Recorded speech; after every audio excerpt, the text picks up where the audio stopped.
Hi, I am Dr. David Ross, your host of the Abraham S. Fisher School of Education on writing at the academic level.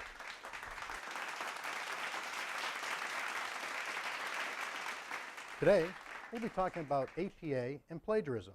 I'm constantly asked, why? Why is APA so important and not the content of my paper? My answer, very simple, read. Read the APA manual and the NSU style guide. You'll find out that the 6th edition of the APA manual actually has 8 chapters consisting of 272 pages. Think about that, 272 pages, and they're not all about references and in-text citations. There's a full chapter on structure and content, writing clearly, concisely, style as well as displaying results. But that's not all. You also must read the documents from the ARC website, especially the NSU style guide for the applied dissertation. Yes, you can become a better researcher and writer if you understand the process of academic writing while giving your complete interpretation of the research. Yes, this is correct, your interpretation of the research. Keep in mind that our university, along with APA, both have a policy on plagiarism. Plagiarism, actually taken from the Latin word meaning kidnapper, which is a punishable crime indeed, so do not steal anyone's work. Interpreting and synthesizing your thoughts should be a main focus of your writing.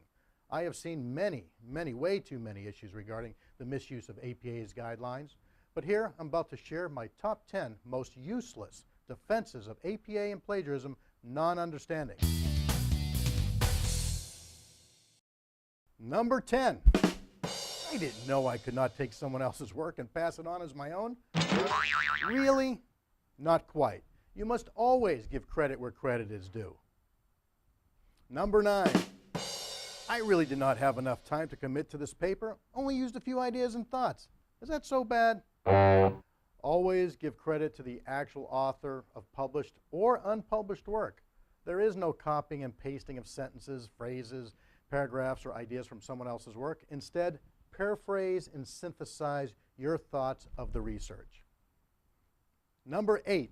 I thought rearranging or substituting some words was paraphrasing. Yeah, sure. It's not enough to simply rearrange or substitute a few words. Give the author the credit. When you direct quote, you must use the quotation marks. List the author's names, the year, the page, or paragraph number.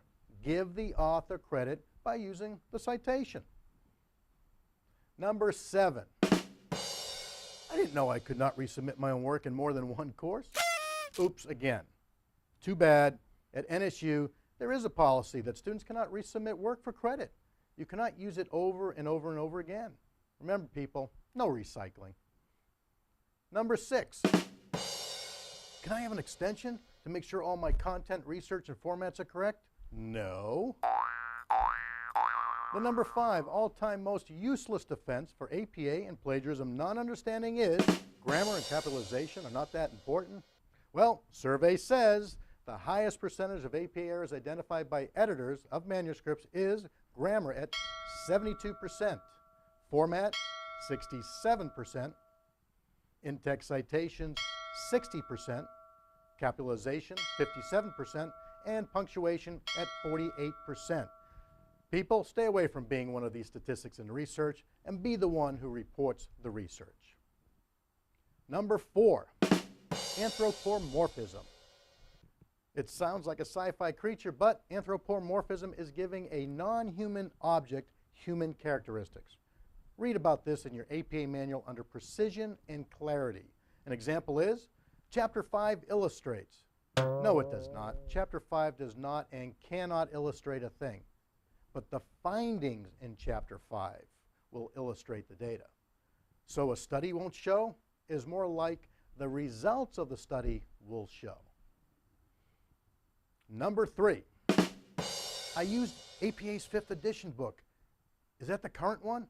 Actually, not so.